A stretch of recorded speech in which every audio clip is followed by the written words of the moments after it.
Ça faisait un moment que je n'étais pas venue.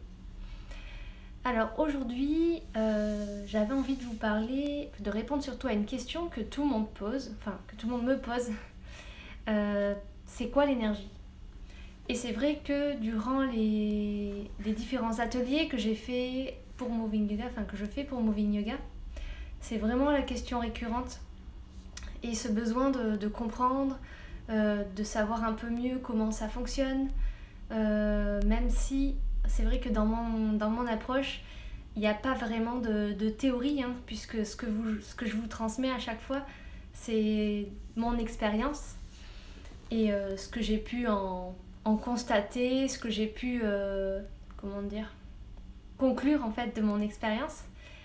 Et donc peut-être, dans un premier temps, vous pouvez vous demander, si ça vous intéresse, l'énergie. Comment est-ce que vous percevez la vôtre? Comment vous la définiriez? Qu'est-ce que c'est pour vous? Avant de but en blanc, prenez peut-être quelques instants pour vous demander comment vous la sentez. Est-ce que c'est quelque chose d'extérieur à vous ou plutôt intérieur? Et en ce qui concerne ma définition de l'énergie, si je devais donner une image qui la représente bien, ce serait l'image de l'électricité. C'est quelque chose que normalement en fait on voit pas, on la voit pas circuler autour de nous. Et souvent même entre les vêtements, quand on dit qu'il y a de l'électricité, on la voit dans le noir, mais on la voit pas et comme ça dans le jour, je veux dire. Et l'électricité, c'est vraiment ça, c'est une force qui est canalisée en fait, qui est condensée du coup là par le mouvement et qui ensuite permet de devenir matière. Et c'est comme ça qu'on voit que la lumière existe, que ça traverse et qu'on la conduit dans nos ampoules et ça nous permet d'avoir une vision de ce que c'est l'énergie. Et c'est différent, oui voilà, aujourd'hui c'est bien différent quand même de ce dont je vais vous parler, de l'énergie physique. J'ai de l'énergie, je me sens bien aujourd'hui, j'ai de l'énergie pour faire du sport. C'est pas ce type d'énergie dont on va parler, hein, évidemment, aujourd'hui. Donc peut-être vous pouvez faire un exercice dans un premier temps pour ressentir un peu mieux cette énergie. Alors, j'ai pas... Si. Pour vous aider, si vous avez besoin d'un outil extérieur dans un premier temps, vous pouvez prendre une pierre. Par exemple, là, c'est un petit cristal de roche que je prends parce que j'ai pas besoin de le nettoyer, c'est très pratique. Et vous pouvez prendre n'importe quelle pierre chez vous. Vous pouvez aussi prendre des pierres, des cailloux. Mais je dirais que ça sera plus facile avec des pierres semi-précieuses parce qu'elles ont une vibration un peu plus forte. C'est pour ça d'ailleurs qu'on les utilise en tant que soin. Coucou Quentin. Merci d'être là. Super, vous arrivez maintenant. Salut, trop chouette la mouette, ça fait longtemps que tu n'es pas venue. Alors, je sais très bien parce que j'étais en train de définir l'énergie et j'allais justement proposer un exercice. Donc, vous arrivez au bon moment. Je vous invitais à vous munir d'une petite pierre. Alors, celle que vous avez, si vous en avez une chez vous. Sinon, vous pouvez aussi faire la même chose avec un aliment. Alors, un légume ou un fruit. Un légume ou un fruit idéalement. Et je vais vous inviter à... Bonjour.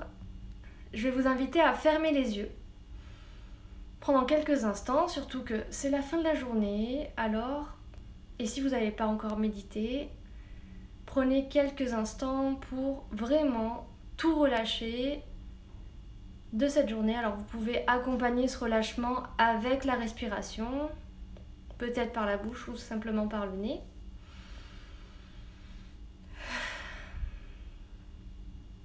Voilà, prenez vraiment ces instants-là, ils sont à vous. Surtout si vous êtes devant votre portable, c'est le bon moment. Et vraiment vous relâchez, vous mettez l'intention de tout relâcher, que tout descend, circule vers le bas, vers la terre, qui traverse vos pieds, cette énergie qui traverse vos pieds. et qui rejoint le sol.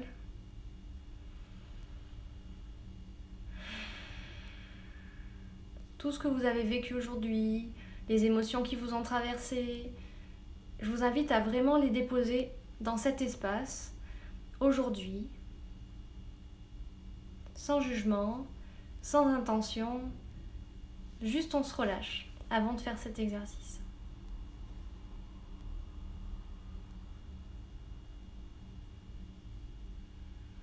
Et ensuite, je vais vous inviter à prendre cette... coucou Félicien. À prendre votre pierre ou votre fruit, ou votre légume que vous avez choisi. Et à vraiment... à simplement la poser, à la disposer comme ça, au-dessus de votre main. Et si vous voulez fermer les yeux, c'est possible. Si vous pensez que vous avez une meilleure concentration. Et simplement vous concentrer sur la sensation qu'il y a en fait entre cette pierre et votre main. Concentrez-vous seulement sur l'espace entre ces deux choses et observez ce que vous pouvez ressentir.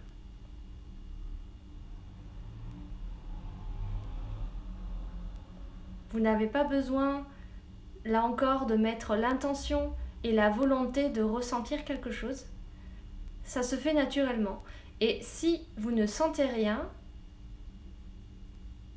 ce n'est pas grave. Mais peut-être une partie de votre mental est encore bien active et se demande mais qu'est-ce que je suis en train de faire? Quel est donc cet exercice bizarre? Et alors là, par exemple, maintenant qu'on a fait l'exercice là, pendant qu'on est en train de le faire, là je sens vraiment en fait l'air qui est beaucoup plus dense. Là regardez, j'arrive pas à bouger la pierre plus que ça, qui est vraiment très très dense entre ma main et la pierre justement. Et ça, c'est vraiment l'expression, en tout cas c'est la première expérience que j'ai faite moi de l'énergie. Quand j'étais adolescente, j'ai fait ça, voilà, j'avais une pierre, alors c'est pas celle-là, c'était une autre un peu plus grosse, mais la taille vraiment compte pas pour, en termes de vibration.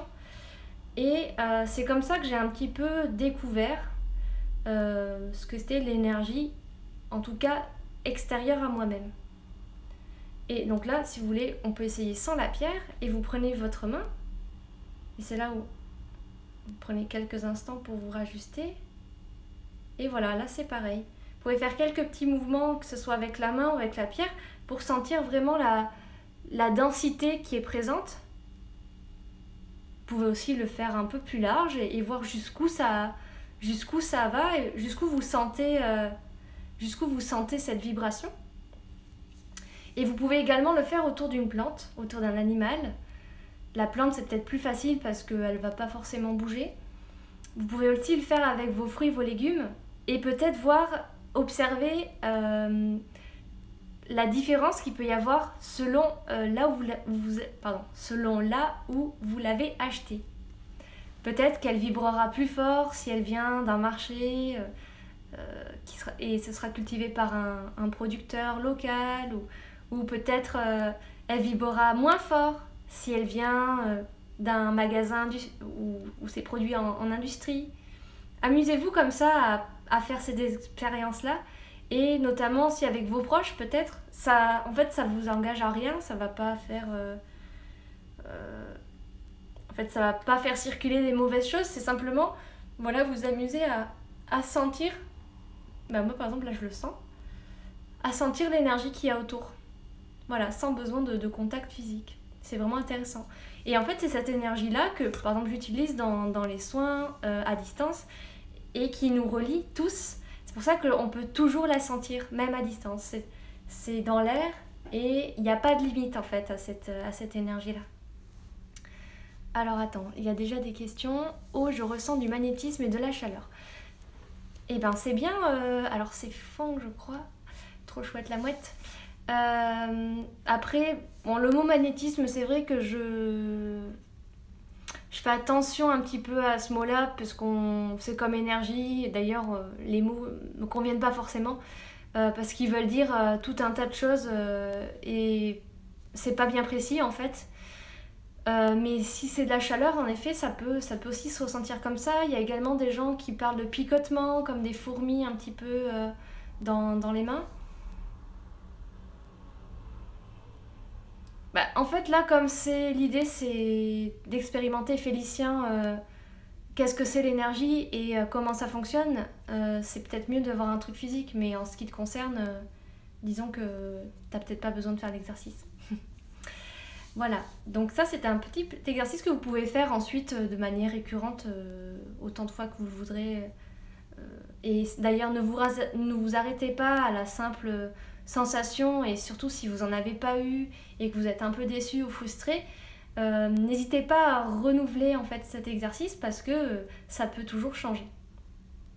Ensuite, en ce qui concerne comment sentir son énergie, il y a la méditation qui est vraiment un très très bon outil. Alors c'est vrai qu'on en parle tout le temps, vous êtes peut-être un peu bassiné par cette récurrence de méditation, tout le monde en parle, c'est super, c'est à la mode, machin, mais faites-en vraiment l'expérience pour vous faire un avis, parce que c'est un outil qui est très simple et qui est à la fois très puissant. Et je le vois vraiment pratique, et je le vois également en observant celles de mes amis qui ont parfois commencé en même temps que moi ou juste après ou même avant. Et coucou Alison. Et c'est vraiment intéressant donc de constater les effets, notamment sur la clarté, sur le bien-être aussi, l'espace qu'on crée dans sa vie. Et en fait l'énergie ça commence déjà avec ça. Il n'y a pas besoin de la sentir pour savoir qu'elle est déjà présente. Et là encore, c'est vraiment différent pour ceux qui arrivent là maintenant. C'est vraiment différent de ce qui est de l'ordre de la vitalité, où on dit oui, j'ai pas mal d'énergie. Aujourd'hui, j'ai de l'énergie physique pour courir, pour marcher, pour faire du sport. Mais c'est vraiment différent de l'énergie dont je parle, puisque l'énergie dont je parle, c'est quelque chose de même pas physique en fait. C'est quelque chose.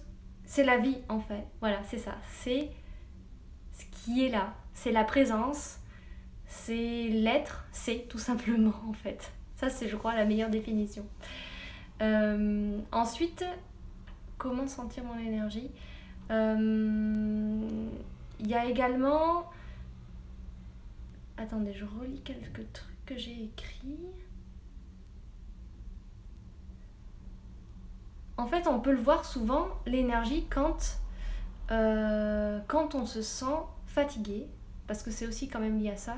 Quand on se sent fatigué, quand on parle avec quelqu'un, est-ce qu'on sent que on est en train de vibrer avec la personne au niveau du cœur et que c'est une conversation ou une relation avec laquelle on alimente justement cette énergie-là en nous ? Ou bien est-ce que c'est une personne avec laquelle on sent que vraiment on a notre énergie qui est happée, qui s'en va, qui est prise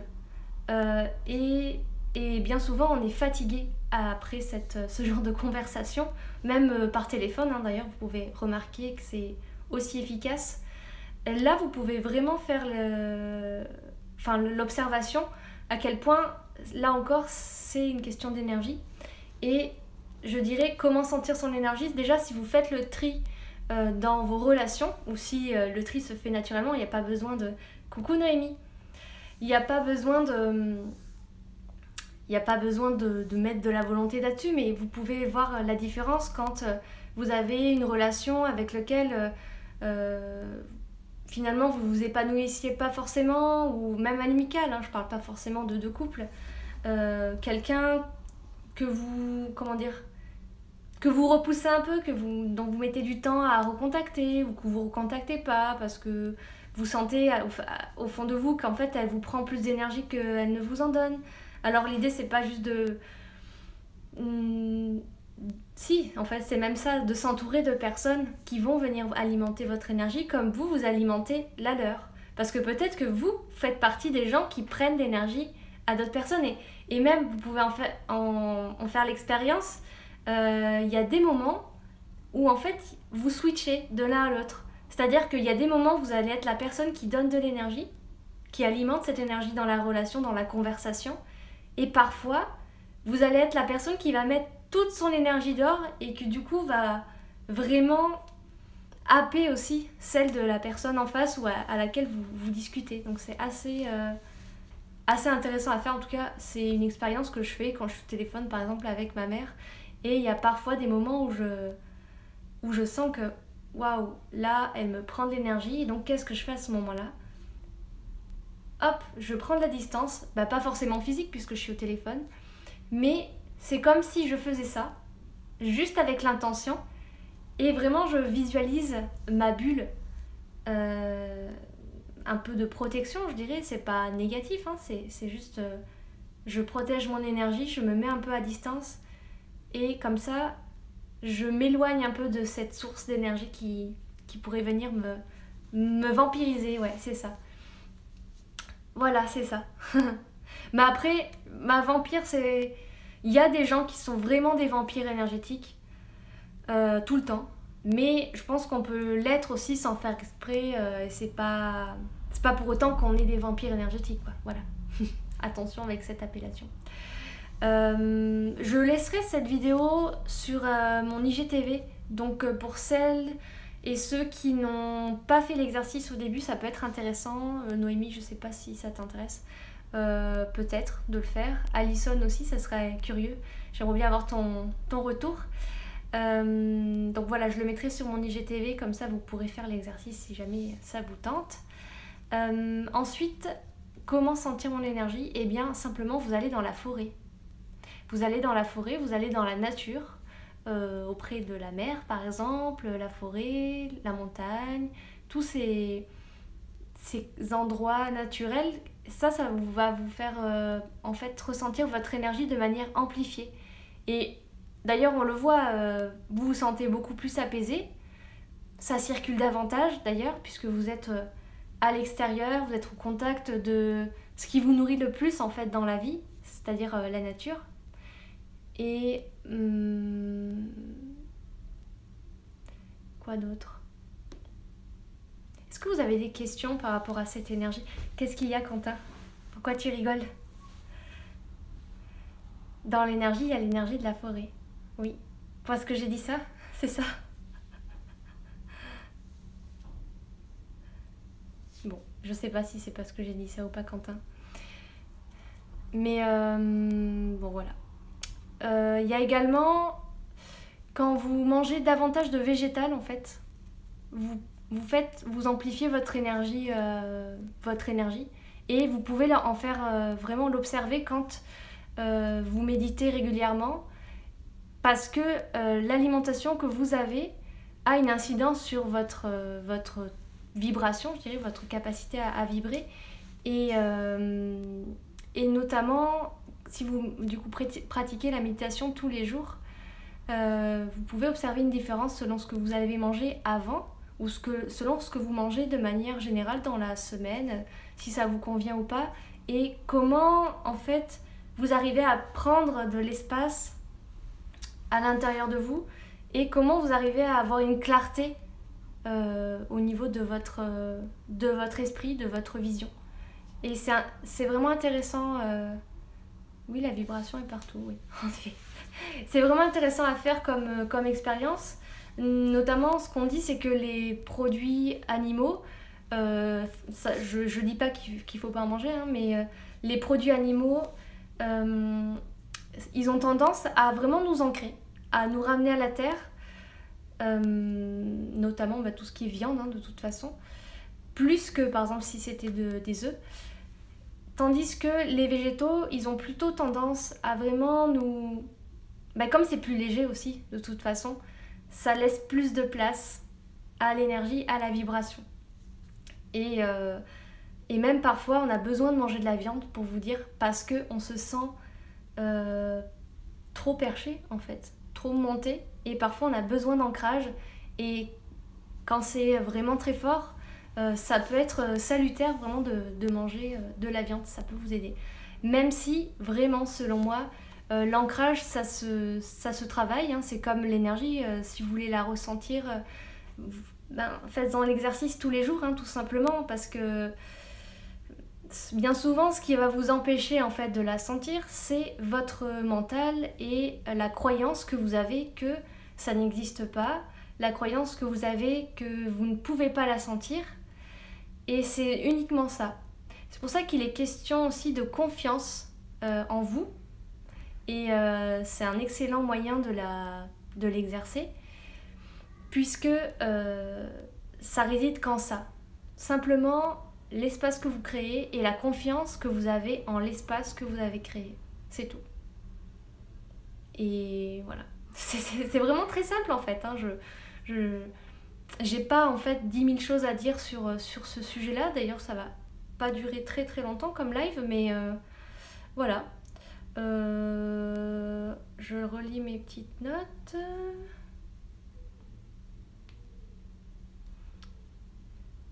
Et la plus grande source d'énergie, ce serait vraiment, vous le sentez quand vous êtes vraiment là où vous devez être, c'est-à-dire sur votre voie, ça vous procure de la joie, vous sentez que vous êtes vraiment sur votre chemin, que ça vous remplit entièrement et que grâce à tout ce qui vous remplit, vous avez envie de contribuer et d'offrir tout ce qui vous remplit aussi au monde et de le partager. Ça, c'est vraiment un indicateur d'énergie, je dirais, et c'est ce qui donne aussi de l'énergie en fait vitale. Et c'est pour ça qu'en naturopathie, on fait vraiment le lien, et encore plus dans ma démarche, je dirais, le lien entre l'énergie, je dirais, subtile et aussi l'énergie physique, puisque c'est quand même lié, même si c'est différent, c'est tout à fait lié. Et notamment, on peut dire que quand quelqu'un est fatigué, bon, il y a des raisons physiologiques, hein, sûrement, à cette fatigue, mais il y a aussi des raisons énergétiques. Et c'est pour ça qu'il faut toujours aller regarder, si on peut, quand on a la capacité, ou en tout cas rediriger peut-être vers un autre thérapeute qui, lui, a cette capacité-là de pouvoir faire un bilan énergétique, tout simplement, pour voir là où il y a une fuite peut-être d'énergie, ou souvent dans l'aura, en fait, on a dans l'aura, donc c'est notre bulle, hein, que vous pouvez aussi vous amuser à sentir, comme je vous ai fait faire sentir avec la pierre. Dans notre aura, on peut avoir des petits trous qui font qu'en fait, l'énergie, elle peut partir par là. Et d'autres énergies plus lourdes peuvent venir aussi par là. Alors, on a tout à fait la responsabilité en fait de cette bulle qui nous entoure.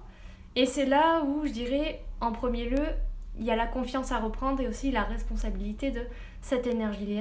Cette énergie-là, c'est pas juste l'énergie de l'univers et pof, et moi je fais rien dessus. Non, bien sûr que si. Votre énergie, elle est à vous. Du coup, c'est vous qui en êtes responsable. Même s'il y a sûrement des choses qui vous traversent et dont vous n'êtes pas toujours conscient. Et bien heureusement, vous n'avez pas le contrôle de tout. Et c'est là aussi où le lâcher-prise est d'une grande aide pour tout ce qui est énergétique. Mais voilà, vous êtes responsable de votre énergie. C'est ce qui était important. Bon, si vous n'avez pas des questions, puisque là, il n'y a pas grand monde à cet horaire peut-être, puisque c'est l'heure de manger, ou l'heure d'autres directs peut-être. Je vous invite à me laisser, pour ceux qui regarderont la vidéo sur mon IGTV, à laisser des questions en commentaire éventuellement. J'espère que c'était un peu plus clair sur ce que c'était l'énergie. C'est vraiment quelque chose qui nous relie tous et c'est pour ça qu'on peut avoir des ressentis à distance, peut-être des intuitions aussi même. Par exemple, vous avez un ami, vous savez que vous avez une intuition que là ça va pas. Voilà, vous savez pas pourquoi, mais vous le savez. Et puis vous lui envoyez un message et en effet, paf, vous êtes tombé au bon moment, pile quand ça allait pas. Et bien là, c'est vraiment une preuve que l'énergie circule et que vous avez accès à cette information, malgré la distance. Comment l'énergie circule avec les mots? Parce qu'en fait, les mots, c'est des vibrations, c'est des sons, c'est un ensemble de sons. Par exemple, là, je suis en train de parler, je suis en train d'émettre des vibrations. Et selon les mots que je vais utiliser, ils vont avoir une certaine vibration. C'est pour ça que les mots sont aussi importants, qui peuvent soigner, qui peuvent blesser aussi, et qui sont puissants. Notamment, on utilise souvent cette capacité-là avec la PNL, donc la programmation neurolinguistique. Et je vous invite d'ailleurs dans mes consultations, durant les séances, à créer des intentions pour vous accompagner dans le changement. Car parfois, il y a besoin de se reprogrammer soi-même pour vraiment, je dirais, déconstruire les anciens schémas. Donc ensuite, comment l'énergie circule avec les mots, elle circule avec les mots, c'est tout. Il n'y a pas de... Alors je ne sais pas si tu attendais une explication scientifique, mais en tout cas, c'est pas avec moi que tu vas la trouver, puisque moi, c'est purement empirique, mon approche. Et moi, je dirais c'est simplement des vibrations, puisque c'est des sons, comme la musique. Et ensuite, l'énergie, elle circule par ces vibrations-là. Voilà. Bon, et bien, si vous n'avez pas d'autres questions, je vais vous laisser là pour aujourd'hui. Merci d'avoir été présent pour ceux qui ont... Alors, j'ai une autre question. Existe-t-il des objets non énergétiques ? Oui, je pense qu'il existe des matières mortes, en effet. Notamment les matières que l'homme construit, peut-être. Est-ce que le béton, par exemple, c'est mort énergétiquement ? Je pense que ça ne doit pas être bien élevé. D'ailleurs, c'est vraiment pas forcément une matière intéressante dans laquelle habiter, puisqu'elle ne respire pas, contrairement à, par exemple, la terre, ou tout ce qui est d'origine organique, en fait. Ça, c'est vivant, donc ça vibre. Voilà. Il y a des matières non énergétiques qui ne vibrent pas, oui, c'est sûr. Alors après, je n'aurais pas forcément... peut-être certains métaux, certains composés chimiques qu'on a créés, le goudron, ça ne vibre pas, ça coupe même des vibrations. Et c'est pour ça qu'aujourd'hui, il y a je dirais un peu le mal moderne qu'on a, c'est d'être coupé de nos racines. Et les gens sont, même si ils ne sont pas tous perchés au sens où on l'entend, mais ils sont tous désancrés et coupés du lien avec la terre. Et d'ailleurs, c'est quelque chose que les peuples anciens de par la planète nous reprochent vraiment, de par le goudron, les chaussures aussi. Voilà. Super, tant mieux si j'ai pu t'éclairer. Ça m'a fait plaisir aussi. Voilà. Bon, eh bien, je vous souhaite une très belle soirée. Alors, il y a 2 outils que vous pouvez utiliser si vous voulez vraiment peut-être aller un peu plus loin dans la... Merci, ouais, bon appétit. Dans l'expérience, dans l'expérimentation de votre énergie. Je vous invite à aller regarder sur mon compte YouTube. Il n'y a que 2 vidéos pour l'instant parce que je suis en train de faire les autres et de faire plein de choses en même temps en ce moment. Donc vous en aurez prochainement davantage, mais pour l'instant vous en avez déjà 2 qui sont déjà très bien parce que c'est des méditations soins comme je vous propose également en individuel. Une sur comment se centrer et l'autre sur comment s'ancrer. Elles sont vraiment intéressantes. Alors ça dure 15-20 minutes je crois, ce que je me rappelle. Et vous pouvez en faire l'expérience. Vous pouvez le faire aussi plusieurs fois par jour si vous voulez. Mais par semaine c'est déjà bien. Pour prendre un peu plus conscience et vous familiariser aussi avec votre énergie. Voilà. Je vous rappelle également qu'il y a toujours l'offre... sur la première séance et le pack 2 séances qui se termine aussi cette semaine. Donc si ça vous intéresse de découvrir ma pratique, je vous invite du coup à profiter de cette offre-là. Vous l'avez également en story. Donc c'est la première séance à 30 €, c'est ça, de naturopathie. Et ensuite la deuxième séance, soit de naturopathie, soit de énergétique. Les deux, la première et la deuxième, à 40 €. Et c'est vraiment intéressant puisqu'ensuite les prix vont revenir à la normale. En général, c'est 50 à 60 € la séance. Voilà. Donc c'est l'occasion d'essayer. Je vous souhaite en tout cas une très belle fin de journée, une très belle soirée, un bon appétit pour ceux qui mangent. Et je vous dis à bientôt ici sur Instagram ou Facebook ou Moving Yoga. Je suis un peu partout, donc là où vous voulez. À très bientôt!